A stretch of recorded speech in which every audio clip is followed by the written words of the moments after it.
Assalamualaikum warahmatullahi wabarakatuh. Kembali lagi di Kacamata David. Di sini saya ingin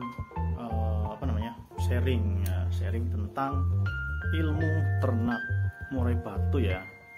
Jadi meskipun banyak yang sudah membahas tentang ternak murai batu,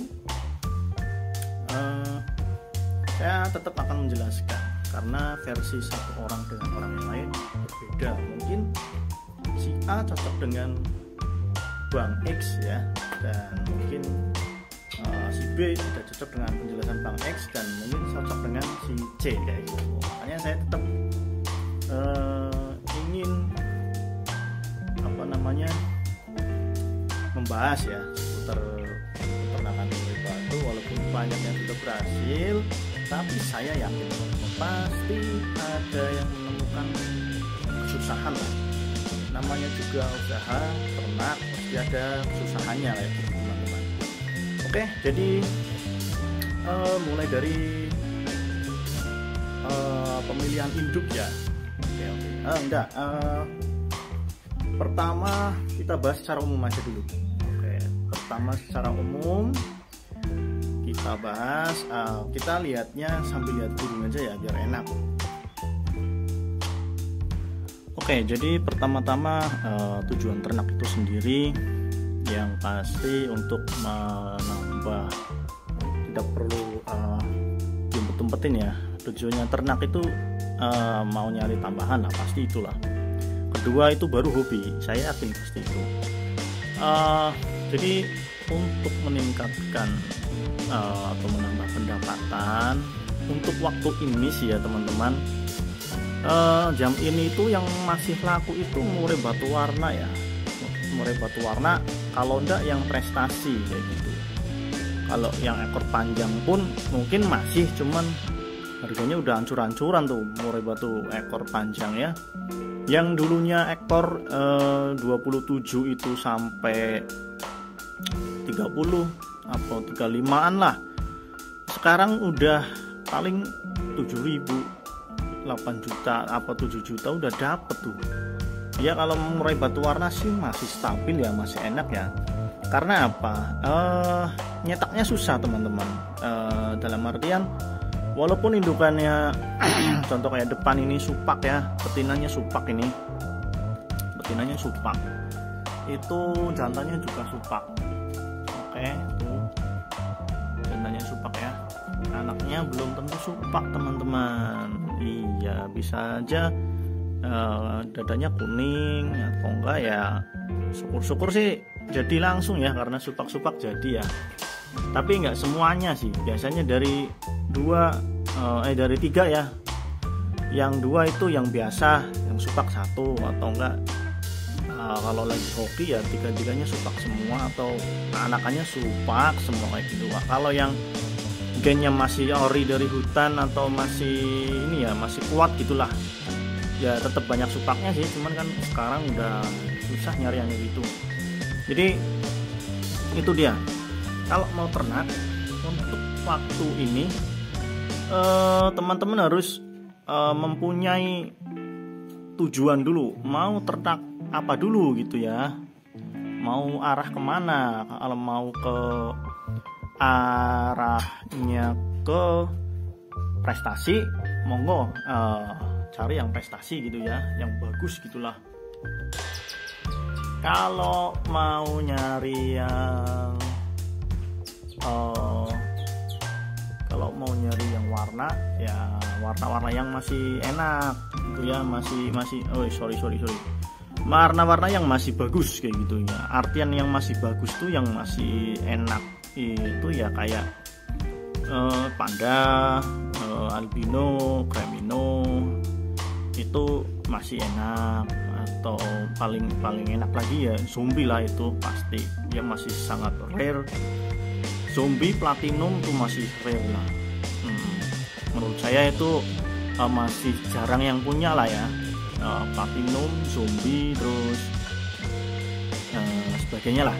Kalau kayak supak, terus kepala mas yang saya punya itu memang belum banyak yang punya, cuman itu masuknya nggak yang high quality ya, masih yang middle lah, tengah-tengah lah, kayak gitulah, warna tengah-tengah lah.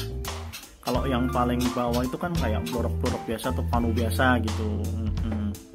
Jadi gitu teman-teman, tetapkan dulu mau main ke arah mana gitu ya. Soalnya kalau mau ternak terus indukannya biasa-biasa aja, ya nanti gimana ya, kurang lah. Dalam penjualan Anda nanti akan kesusahan sekali. Bener, susah banget jual anakan murai sekarang. Jadi itu tujuannya, tetapin dulu. Kedua, milih indukan yang bagus. Nah, indukan yang bagus ini gini.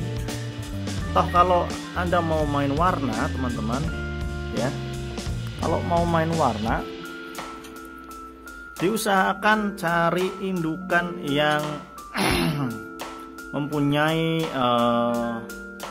gen yang bagus, cari peternak yang bagus, gennya juga bagus. Terus kalau bisa warna sekalian fighter biar bisa buat lomba ya.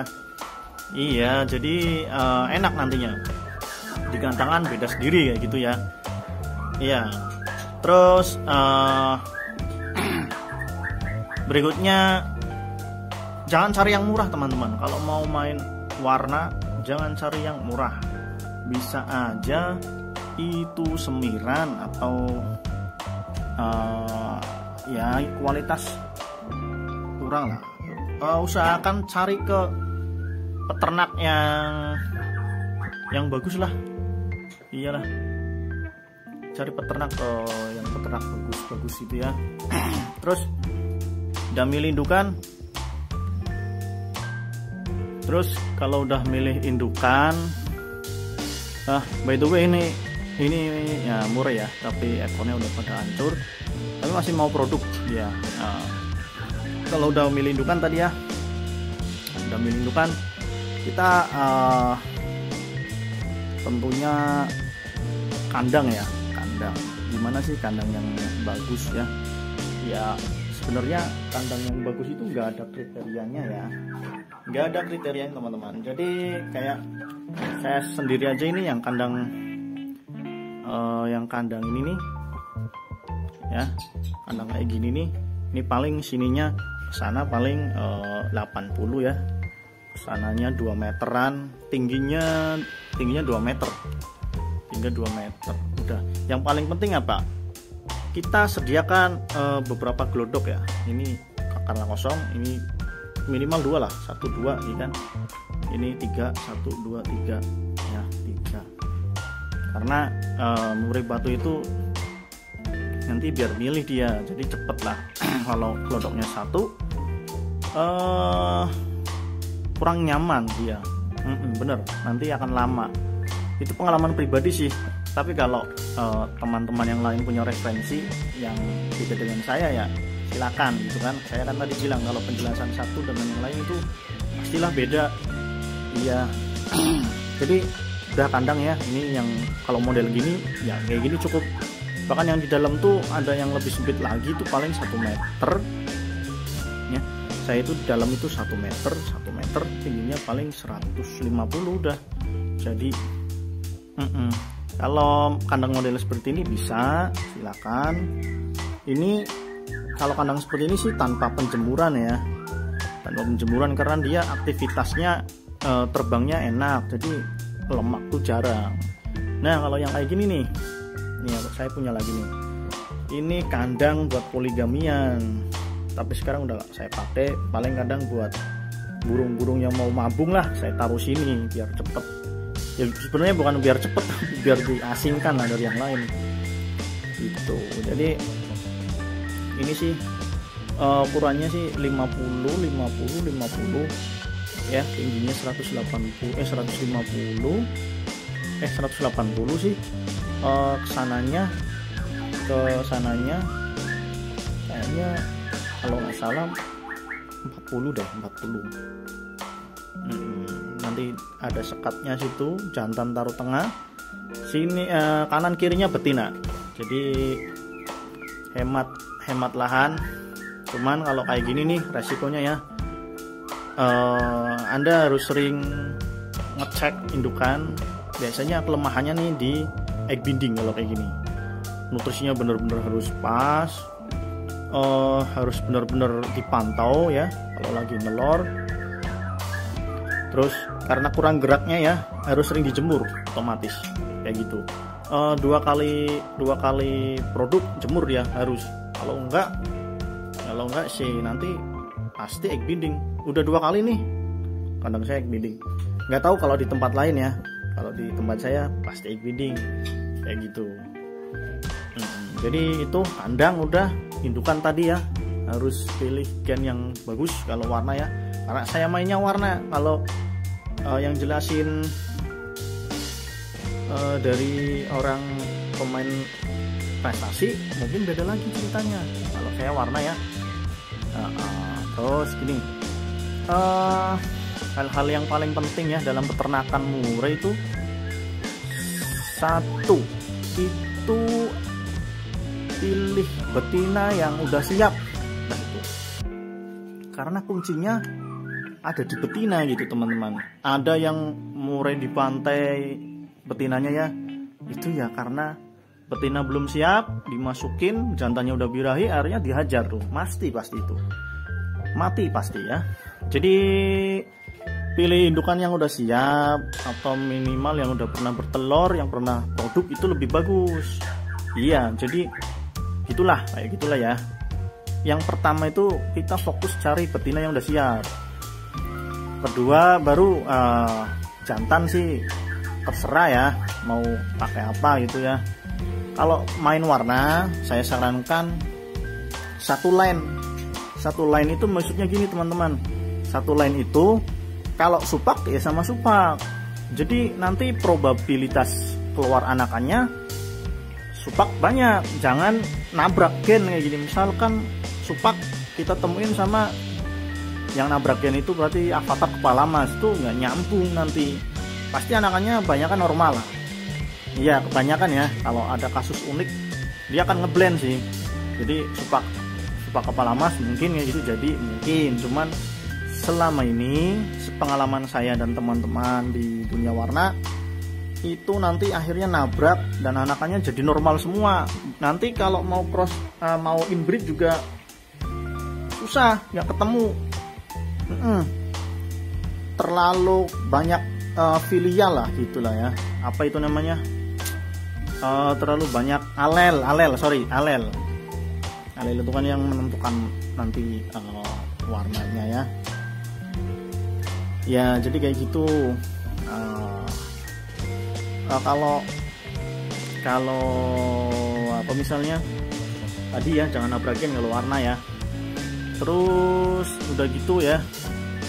Mungkin kalau keterangan dasar untuk peternak sih mungkin kayaknya udah pada tahu ya. Kayak misalkan bawah dikasih cemara buat nyarang gitu ya. Yang paling penting nih, kalau udah betina sama jantan udah nyatu kayak gini nih ya, udah nyatu ya. Sorry kita perbesar dulu, nggak kelihatan soalnya ya. Kalau udah nyatu kayak gini ya, udah akur gitu ya, ya tinggal tunggu aja. Nanti nunggu betinanya nyarang. Makanannya apa bang kalau misalkan biar cepet nyarang? Makanannya biasa aja sih, jangkrik, ulet Hongkong ya, saya pakainya ulet Hongkong sih, ulet Hongkong. Udah kayak gitu aja. Minumannya kalau perlu sih pakai Vitacik sih, itu vitaminnya banyak soalnya. Jadi buat macu aja. Tapi kalau udah produk ya udah ulet Hongkong sama jangkrik aja. Kalau udah angkrem ya, udah ngerem gitu betinanya, ulet Hongkongnya stop kayak gitu. Jadi itu kalau udah nyarang nelor, ciri-cirinya kalau udah nyarang gitu ya, kadang kan suka ini udah nelor belum gitu ya, ini udah kawin belum. Nah ciri-ciri jantan kawin tuh ya, tuh kayak gini nih. Nih kebetulan ini baru kawin tadi nih supaknya ini, walaupun bulunya kayak gitu ya, compang-camping pada patah, tapi kalau jantan nggak masalah teman-teman. Yang penting betinanya mulus gitu aja. Artian mulus tuh dia nggak sedang dalam jatuhin bulu atau apa kayak gitu. Jadi dia mau dikawinin. Kalau jantan mah mau lecek kayak apapun, dia kalau lihat betina ngiwir ya pasti dinaikin sama dia. Ya jadi kayak gitu. Tadi ya apa namanya, tandanya kayak gitu ya. Tandanya gembung tuh, gembung. Dan kita pancing-pancing suara pun dia nggak mau, dia gembung. Tandanya udah kawin dia. Kayak gitu. Jadi itu nanti setelah gembung kayak gini, teman-teman lihat gembung kayak gitu ya, kayak jantan ini nih. Setelah lihat gembung kayak gitu tuh, nanti palingan 2 atau 3 hari udah nelor. Nanti 14 hari ngerem betinanya. Udah deh, itu langsung nanti netes. Persiapan mau netes itu biasanya apa? Yang paling penting, ini penting banget nih. Penting banget nih. Usahakan ya, kalau mau ternak tuh ya, pakan ini tuh jangan taruh di lantai teman-teman. Walaupun taruh di lantai pun, teman-teman harus ngasih anti semut ya di sekitarnya pakan itu, biar semutnya gak ikut makan jangkrik atau uletnya. Soalnya gini, kemarin-kemarin ya, kemarin saya belum pakai kayak gini. Wadahnya masih selama 3 tahun tuh saya wadahnya tak taruh di tanah gitu ya. Itu semutnya pernah masuk, pada gigitin makanan ini. Nah ini betinanya itu kan dia ngasih makan ke anakannya. Betinanya ngasih makan ke anakannya. Nah, karena mungkin semutnya ada racunnya atau gimana ya, anakannya jadi mencret dan akhirnya dibuangin sama induknya. Jadi usahakan lah kayak gini lah, usahakan lah ya, biar nggak disemutin kayak gitu. Itu penting banget, asli. Jadi tadi kalau udah lagi ngeloloh ya, saya nggak biasa pakai kroto, saya cuman pakai ulet kalau ngeloloh ulet Hongkong, ulet kandang, jangkrik. Udah tuh ciri-ciri jantan udah kawin kayak gitu tuh. Kita ribut di depan kandangnya aja dia nggak ngerespon, gebung ya. Ini biasanya gacor dor ini kalau ada yang ribut-ribut di kandang depannya ya. Kalau nggak kita pancing dia nggak mau, dia langsung ini ngeplay dia walaupun nggak ada ekornya. Tapi kalau udah kawin kayak gitu tuh. Nah, jadi tadi siapin glodok banyak, minimal 2, maksimal sesuka kalian lah mau berapa. Biar betinanya nggak bosen gitu. Itu aja. Terus jangan jangan taruh jangan taruh burung lain di depan kandang ini ya. Misalkan ini kandangnya, wah susah ya. Misalnya ini kandang nih ya. Ini depannya ini jangan dicantolin burung lain ya. Itu ganggu banget soalnya, bener. Apalagi kalau yang tipe fighter banget ya, sebelahan kayak gini aja dia keganggu loh, bener. Dia nanti bisa bantai betina atau bantai anakannya kayak gitu, karena dia trigger sama jantan sebelahnya. Makanya ini saya kosongin karena ini mentalnya gila, ini supak ya kayak gitu. Oke, mungkin pindah lokasi aja biar jangan supak terus yang di syuting ya. Tadi sampai itu ya, ciri-ciri jantan udah kawin ya.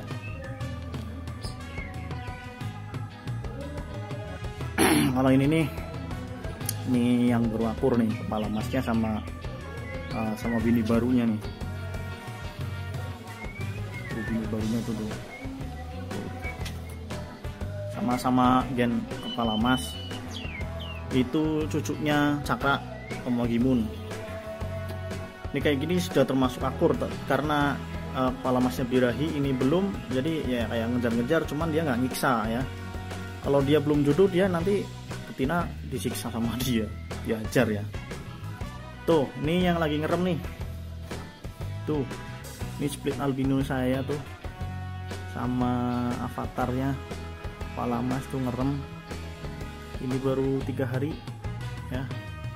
Tuh saya poligami sih soalnya.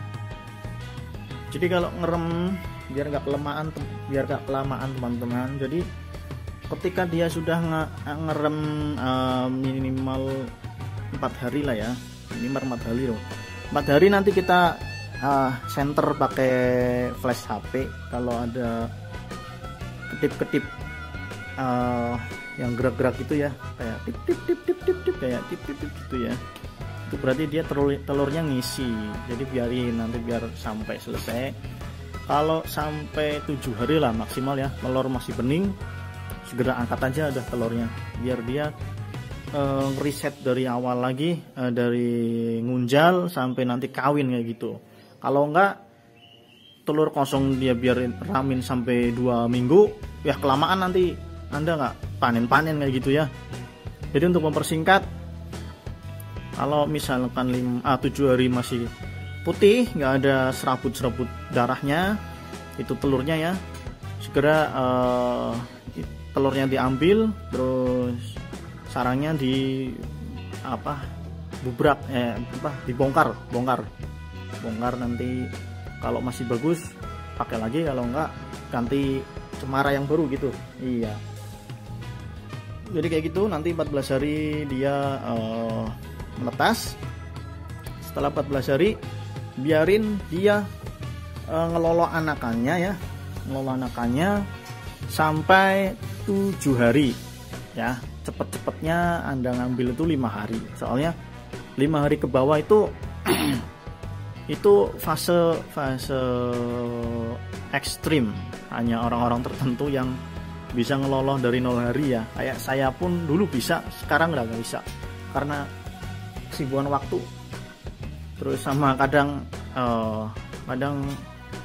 keluar begonya, jadi jarang hidup lah. Kalau pengen hidup minimal 5 hari, paling enak sih 7 hari ke atas. 7 hari pas itu, jangan sampai ke atas. Kalau sampai ke atas ya udah, kalau udah telat biarin dia diloloin tuh sampai mandiri. Kalau enggak dia sudah 10 hari ya, kita paksa ambil, nanti dia nggak mau kita loloh, susahnya gitu, nanti malah mati ya gitu. Kalau udah 7 hari ya, kita ambil, kita taruh di box penetasan. Boxnya kayak gini nih. Nah, boxnya kayak gini nih teman-teman. Dalamnya kita kasih lampu ya, kasih lampu. Kalau perlu ini pakai ini nih, pakai termostat. Suhunya itu kalau usia 7 hari ya, usia 7 hari itu panasnya itu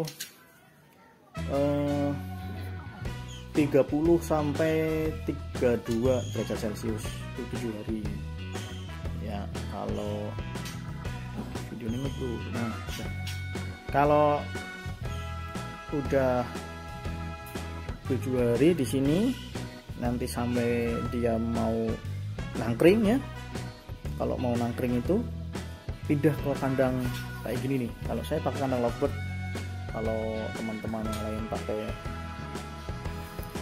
mau kandang kotak atau apapun terserah. Ini baru nangkring kemarin tuh, ya, kemarin baru nangkring. Ini baru usia nangkring tuh paling cepet dia tuh 10 hari sih kayaknya. Ada yang 10 hari, paling lambat ya saya pernah sampai 18 hari ada baru nangkring, tapi dia memang nutrisinya kurang karena mensret. Ini nangkring usia 12 umumnya, 12 umumnya kayak gitu. Ini baru belajar nangkring sama terbang-terbang ya. Lolohnya ya, lolohnya umur usia 7 hari itu tetap paling bagus pakai EF, tetap jangkrik paling bagus ya, paling praktis jangkrik. Kalau enggak ya, kalau mau di mix pakai, kalau saya sekarang pakainya for ayam 591 atau enggak for starter ayam lah gitulah. Iya, for starter ayam gitu. Saya lupa kodenya berapa ya. Itu kayak gitu aja. Pakai for ayam atau enggak jangkrik. Kalau pengen badannya besar-besar, bagus-bagus ya jangkrik sih full. Ini aja saya full jangkrik karena kemarin-kemarin sempat mencret nih. Kemarin-kemarin sempat mencret anakannya. Ngeblur deh.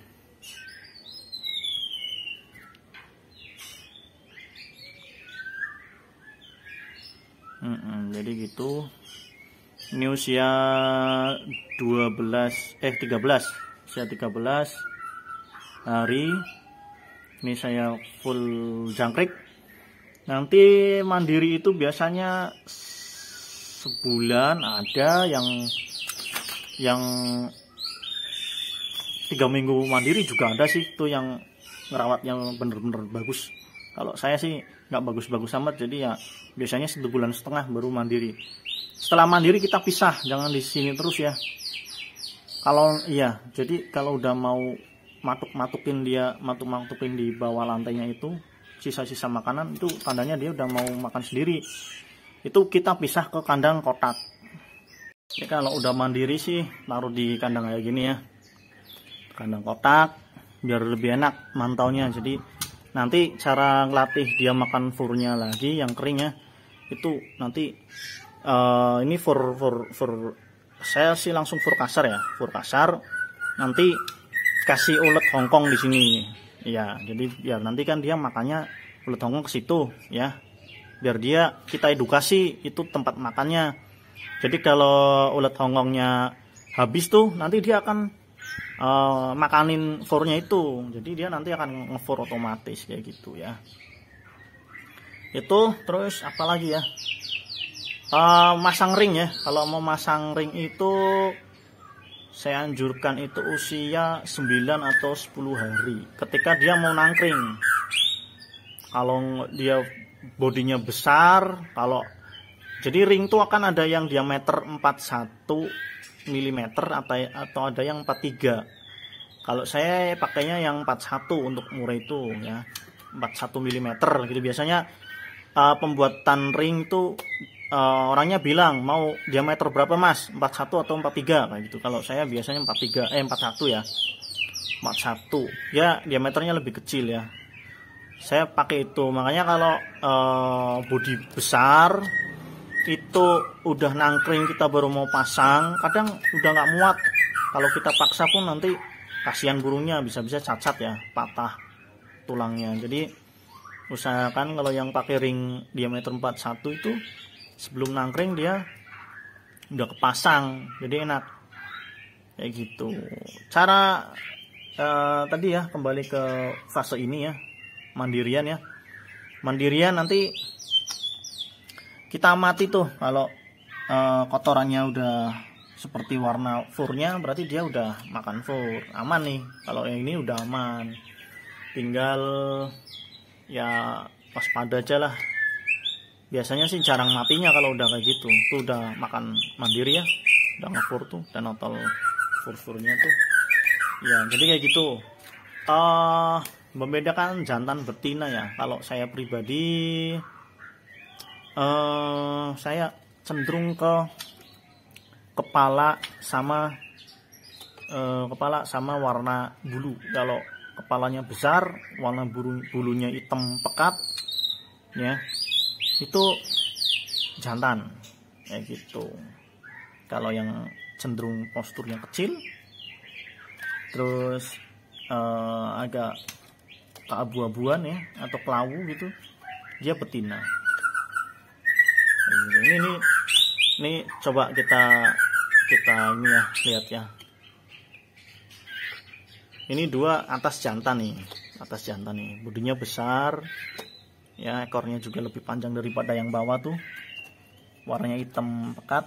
Ini kan agak kelawu tuh ya gitu. Cara bedainya gitu teman-teman. Itu ya mandirian. Nanti mandirian itu udah bisa kita jual, bisa kita kirim, bisa, karena dia udah bisa makan sendiri gitu ya. Jadi kalau misalkan kirim kirim-kirim 10 Jawa pun insya Allah aman sih kalau pakannya bagus ya. Maksudnya bagusnya tuh gini, untuk packing tuh biasanya gini, tempat minumnya ya kita kasih kapas tuh biar airnya tidak tumpah. Kalau saya biasanya dua kalau mau packing, kanan kiri itu harus ada airnya dikasih kapas. Nah, untuk pakannya saya biasanya ya kasih gini nih, ini full, itu ulet kandang. Iya, saya kasih full biasanya. Saya kasih full, sama ini kalau saya biasanya kasih fur. Jadi fur itu kan ada anti stresnya ya. Itu di perjalanan sangat membantu biar dia nggak stres dengan keadaan kayak gitu. Aman. Alhamdulillah aman. Selama ini saya kirim-kirim juga aman. Jadi kayak gitu, nanti dikerodong, kasih nama lah, tujuan, kirim. Kayak gitu lah teman-teman. Untuk omset nggak usah ditanya lah. Susah kalau ngomong omset. Intinya ada sih, ada untungnya pasti. Kalau nggak ada, ngapain saya ternak ya? Ada untungnya lah. Yang namanya usaha peternak itu kan harus untung ya. Kalau nggak untung ngapain dilakuin gitu ya, kecuali hobi ya. Kalau saya terus terang, saya hobinya tuh cuman 0,1 mungkin, 0,9-nya buat cari nafkah. Iya kayak gitu. Itu dia, udah umur mandirian itu bisa dikirim. Udah kalau udah tahu jantan betinanya kayak gitu ya. Terus apa lagi nih? Mengenai peternakan ya, kayaknya udah sih sampai itu ya, sampai udah produk kayak gini. Udah kayaknya udah ya. Terus apa lagi? Pemilihan indukan udah, kandang udah. Nih yang ini nih. Ini 1 meter, sana 1 meter, tingginya 180. Ini deket dapur tuh. Ya, kalau ada rezeki lagi sih saya pindah ke belakang nanti. Ini kandang pertama saya nih, ya, yang sering produk ya di sini juga, kanan kiri. Alhamdulillah. Jadi itu teman-teman. Apa lagi ya? Udah sih kayaknya itu ya. Oh iya, itu dasarnya kalau bisa sih pakai pasir ya. Pakai pasir karena apa? Dia mudah dibersihkan. Jadi kalau mau dibersihkan ya, kotorannya udah banyak, kita ambil pasirnya, nanti kita saring, apa ya namanya, saring atau ayak gitu ya, biar kotorannya itu nanti nggak ikut ke pasirnya. Nanti pasirnya jemur dulu sebelum kita masukkan lagi ke kandang itu. Jadi kotorannya tuh enak, bersihnya enak kayak gitu. Mau bersihin kandang tuh saya biasanya 3 bulan sekali saya bersihkan. Kalau yang lebih bagus sih sebulan sekali. Iya, jangan terlalu lama karena bakteri bahaya juga buat indukan sama anakan. Gitu teman-teman ya. Apalagi ya, udah kayaknya mengenai peternakan sampai situ. Oh iya, mungkin banyak yang tanya ini, Bang atau Om, misalkan indukannya lepas trotol apa bisa? Bisa, saya ngomong bisa. Apakah nanti mempengaruhi kualitas dari anakan? Enggak juga sih, bener. Ada juga anakan pastol saya yang buat lomba, ada juga yang bisa naik podium 1, ada. Itu semua itu cuman ini ya, mitos lah. Bagus juga ya, intinya gini lah, kalau burung udah mau produk ya udah, itu rezeki kayak gitu aja. Kalau mau tahu bagus atau enggaknya saya juga nggak tahu, itu tergantung indukan, tergantung gennya, tergantung mentalnya kayak gitu sih ya. Tadi ya saya ingatkan ya sekali lagi, kalau bisa cari kalau mau main warna ya, karena saya main warna, cari yang satu line. Misalnya ini kan anakan ini juga nabrak nih. Ini tuh berarti indukannya kan kepala mas sama krem split albino ya. Krem itu yang lagi ngeram itu tuh ibunya, itu krem split albino. Itu nabrak sih, dia kan basicnya kan ini albino ya, ini kepala mas. Kalau bisa kepala mas sama kepala mas kayak gitu, jadi nanti jackpotnya ya kepala mas, jangan ditabrakin kayak gini. Saya eksperimen sini, cuman ya nggak apa-apa, itu udah resiko. Kalau keluar pun mungkin yang aneh lagi, kalau nggak keluar ya minimal dia udah nyimpen kedua gen itu kayak gitu. Kayak gitu aja ya. Cukup kayaknya kalau cara ngejodohin ya, lupa saya cara ngejodohin udah kayaknya udah sering dibahas di channel lain ya.